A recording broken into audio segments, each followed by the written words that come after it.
Olá meninas, tudo bem? Hoje nós vamos falar sobre a construção da identidade étnico-racial da menina mulher negra no contexto escolar e também sobre Emetério José dos Santos, o primeiro professor negro no Instituto de Educação. Bom, por que este assunto? Este assunto é extremamente importante, principalmente para vocês que vão lidar com crianças e vocês precisam, talvez seja lá na escola, o primeiro momento onde vai acontecer essa angústia partindo da ansiedade das crianças de se reconhecerem, de saberem qual é a sua identidade, de se caracterizar. Então, nada melhor para tratar deste assunto do que através de alguns personagens. E é isso que eu estou fazendo aqui para vocês. Eu vou usar dois personagens especificamente, o Emetério José dos Santos e a Lélia, tá? E aí, a partir desses dois personagens, Lélia Gonçalves e Emetério José dos Santos, nós vamos poder conhecer um pouquinho mais e perceber a construção, como acontece essa construção de identidade étnico-racial, ok? Bom, qual é o nosso objetivo? É trazer à superfície os papéis sociais cristalizados aos quais estão submetidos as meninas mulheres negras em uma sociedade que não representativa e que não valoriza positivamente a expressão de sua ancestralidade, assim como a construção de identidade étnico-racial desta menina mulher negra no contexto escolar, marcado pelo período da adolescência. Então, Lélia Gonçalves foi uma mulher que denunciou o racismo e Emetério José dos Santos, ele nascido em 1858, e faleceu em 1939, era gramático, filósofo, foi professor da Escola Normal do Distrito Federal, que naquele momento era o Rio de Janeiro. Então, ele foi professor no Colégio Pedro II e no Colégio Militar do Rio de Janeiro. Recebeu em 1920 a patente de tenente-coronel honorário do Exército Brasileiro, um título que não é para qualquer um, principalmente sendo negro, e vocês viram aí no finalzinho aliás, no iniciozinho do século XX. O professor Emetério José dos Santos, ele foi uma figura histórica no combate do racismo e em defesa da educação na época em que viveu. Daria, inclusive, um belo debate no Instituto do Rio de Janeiro, com a participação do grupo Raízes do Núcleo dos Estudos Afro-Brasileiros da FAETEC, a respeito de sua importante presença no quadro docente da Escola Normal do Distrito Federal. Bom,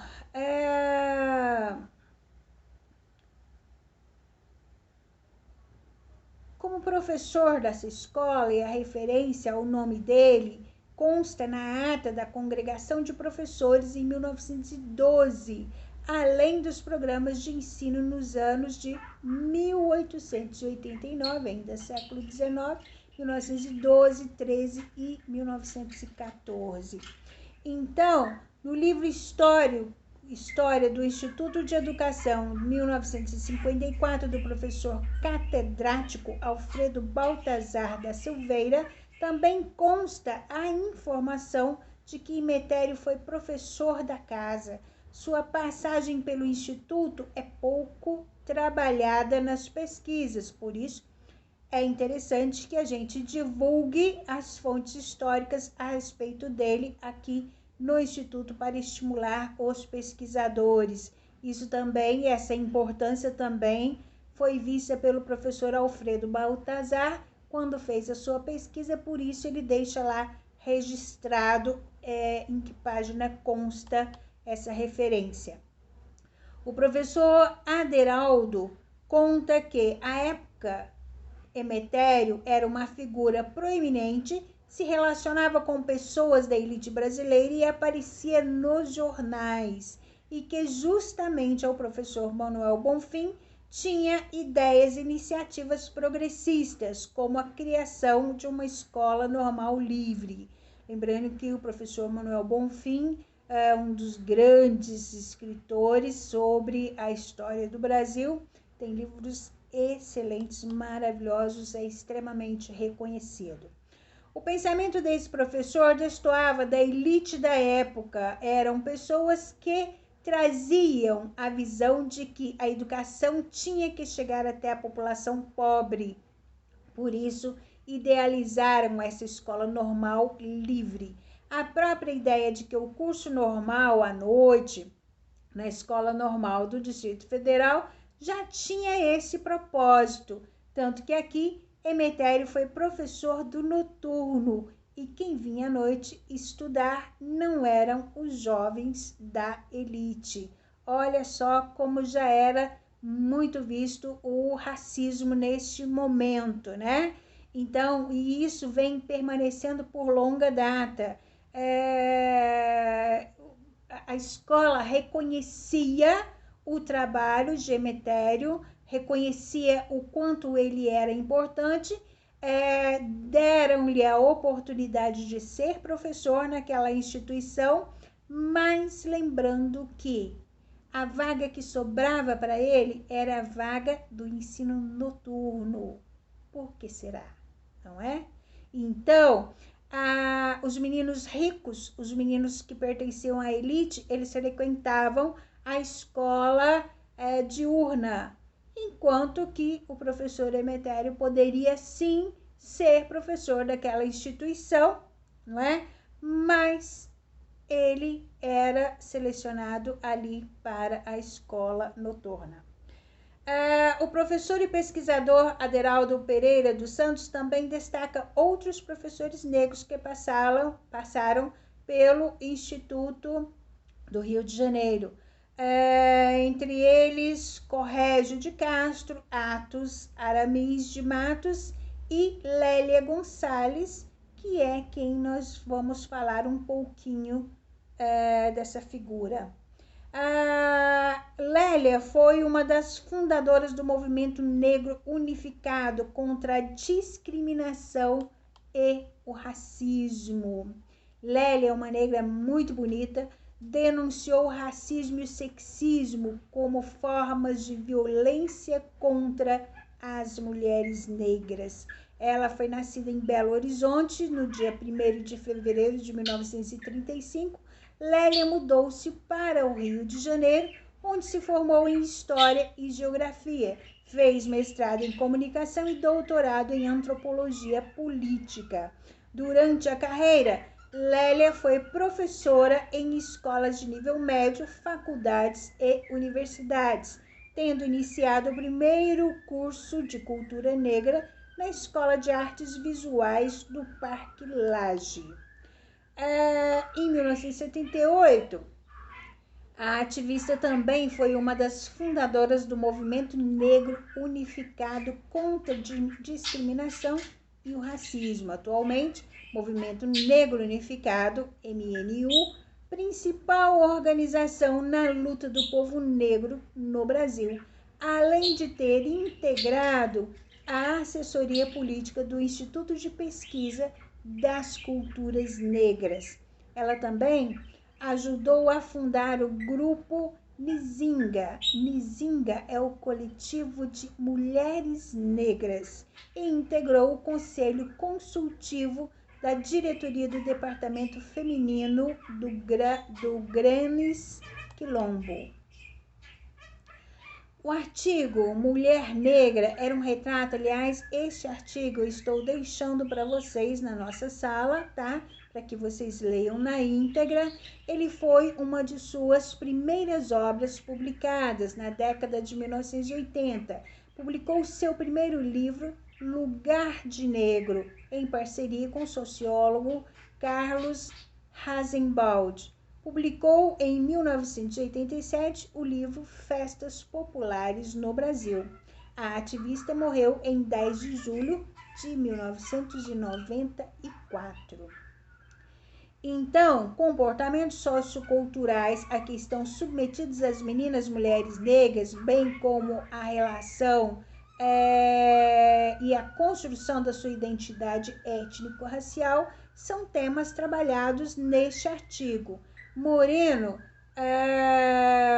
um dos autores do artigo, parte da ideia de que o sujeito vive em relação ao seu meio social e em constante interrelação com as demais pessoas, ou seja, para existir o eu, é preciso que se reconheça o tu. Eu não posso me reconhecer sem olhar para você e reconhecê-la ou reconhecê-lo, tá? Eu preciso me ver em você. Então, a casa, ela tem como modelo de mulher sua mãe, Vera. Sua mãe não permite que desvalorize sua beleza, bem como a estimula o tempo todo a valorizar a sua autoimagem e a sua origem.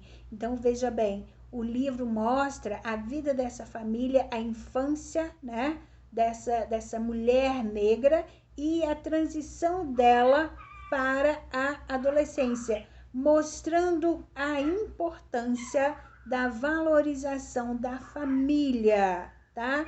Então, da ancestralidade, da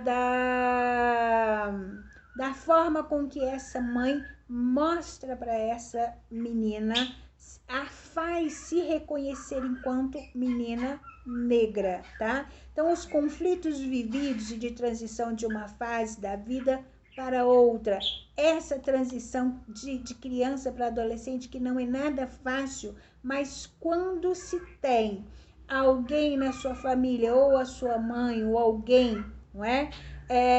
Que mostre para você a sua importância, independente da sua cor, e melhor ainda, fazendo você se reconhecer enquanto a sua cor negra, tá? Não escamoteando essa cor, ok? Isso faz com que você cresça de uma forma muito mais forte, muito mais preparado para este mundo. Então, a criança que o antecedeu, as paixões que florescem, a desilusão que entristece, a incerteza de não ser atraente o bastante para o seu escolhido, são situações novas da vida que Jennifer precisava lidar. Jennifer era o nome da personagem deste artigo ou deste livro, tá? Então, vestir determinada roupa, ter determinado tipo de cabelo, falar sobre determinados assuntos se transformam em avaliações constantes que a submetem à pressão e aos questionamentos o tempo todo. Jennifer se esforça para ser aceita no grupo social ambientado no espaço escolar. Ser aceito no grupo social, no espaço escolar, não era nada fácil. Se hoje em dia nós temos aí o chamado bullying, né? O racismo, que é crime, mas nesta época era uma época muito dolorosa, uma época onde essas pessoas, essas crianças passavam uma verdadeira penitência. Eu mesmo cheguei a sofrer muito, tá? Na minha época de infância, de adolescente, até porque apesar de vir de uma família muito miscigenada, né? De ter um pai negro, mas eu tive uma mãe que era filha de português com índio, né? Minha avó tinha a ancestralidade dela, era índia, e o meu avô era de origem portuguesa, então fez com que minha mãe nascesse com uma pele muito clara, e aí junto a essa pele clara, e ela foi criada com a avó paterna, tá?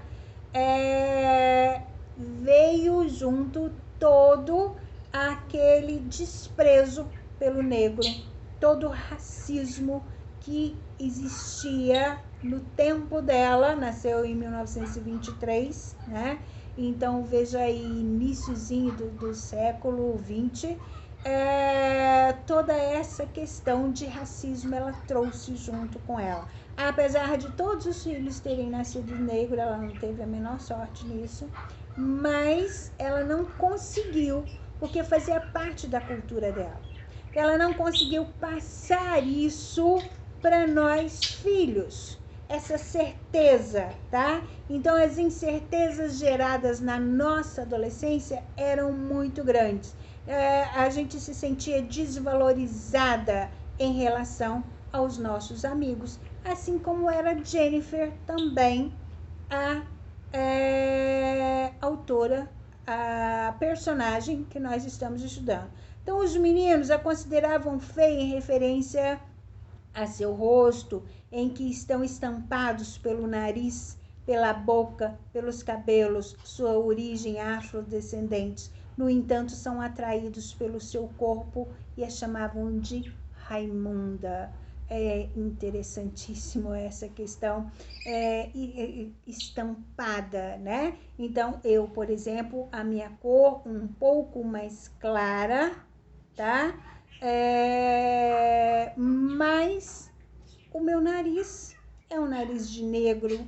E quando eu era criança, bem pequenininha ainda, me lembro disso, eu era orientada pela minha mãe, por exemplo, todo dia quando você acordar, aperte o nariz, que é para esse nariz ir ficando fininho, tá? Como um nariz de branco. Eu não entendia muito do que se tratava, né? Nem achava meu nariz tão feinho assim, mas fazia aquilo conforme a minha mãe mandava. Então, veja só, eu não tive esse poder vindo da minha mãe de se reconhecer enquanto negra, enquanto pessoa natural da terra, porque o Brasil é negro, tá? Então, eu não tive isso. Aí, quando não se tem isso, é o que acontece com a nossa personagem, né? Aliás, é o contrário do que acontece com a nossa personagem. Ela teve da mãe dela toda a força que fazia com que ela viesse à tona, trouxesse da criança para a adolescente essa força interior de se reconhecer enquanto negra. Bom, então entende-se que o objetivo a ser estudado é de extrema relevância social, se considerando que a sociedade brasileira historicamente buscou silenciar a população não branca, seja por meio da não identificação e da valorização da população afrodescendente, tá? Ou seja, também por tratamentos desiguais voltados para manter a população no espaço marcado pelas impossibilidades.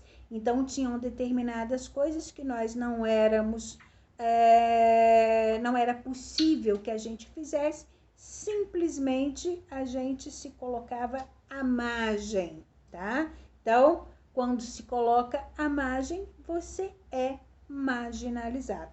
Então, este artigo pretende buscar respostas e lançar questões para reflexões futuras no que se refere a identificar os conflitos gerados a partir da adolescência da menina mulher negra em contexto sociocultural não representativo.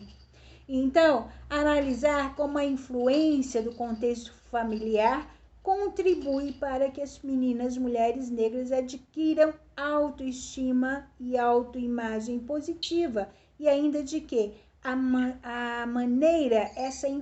de que maneira essa influência pode ser determinante para que ela ocupe o seu lugar no mundo. Então, se eu sou bem preparada pela minha família, muito mais fácil ficará de ocupar o meu lugar no mundo. Mas se eu não sou preparado, não quer dizer que isso é impossível, não. tá? Vejam só, não são todas as pessoas que conseguem chegar, por exemplo, onde eu cheguei. Mas, por quê? Apesar dos problemas que eu passei, eu percebi que eu poderia sim fazer alguma coisa diferente, ok? Então, depois nós temos a segunda parte do livro e esse eixo de trabalho será desenvolvido na construção da identidade étnico-racial. O pressuposto será iniciado pela introjeção de valores sociais negativos estruturados e reproduzidos no espaço social no qual se desenrola a história de Jennifer. Então, a matriz de identidade é um dos conceitos mais relevantes na abordagem psicodramática, pois ao nascer, o bebê é lançado em um espaço que lhe é desconhecido, mas esse lugar onde se encontra seus cuidadores e todo o meio que o cerca recebe-o, o protege em um oceano de expectativa acerca dos papéis que o recém-nascido exercerá. Então, assim, segundo Gonçalves Wolff e Almeida, que eles colocam no livro lançado em 1988, na página 59. Então, a matriz de identidade é, portanto, o lugar, o locus, onde a criança se insere desde o nascimento, relacionando-se com os objetos e pessoas em determinado clima. Assim, o desenvolvimento do recém-nascido dar-se-á neste ambiente social. Dessa maneira, a partir da matriz de identidade e do local de nascimento, que a criança constrói suas relações com o mundo em um primeiro momento, mediado pela família ou por seus cuidadores. Já em um segundo momento, a relação não será mediada, mas sim organizada pelo próprio sujeito com base nas estruturas aprendidas em sua matriz de identidade, ou seja, porque eu consegui crescer, tá? Porque eu fui atrás de estruturas, apesar de eu não ter tido este apoio em família, não é? Minha mãe não conseguiu dar para nós essa consciência negra, mas ela conseguiu dar para nós a estrutura escolar. E a partir do meu aprendizado, eu fui acumulando este conhecimento e aí eu pude fazer a minha matriz de identidade. Então, o lugar pré-existente vivido, assimilado, bem como todas as relações socioculturais inscritas no contexto do núcleo da matriz de identidade. Ou seja, posso o que eu quiser, ok? Bom, ficamos aqui por hoje. Muito obrigada. Até a próxima. Tchau, tchau.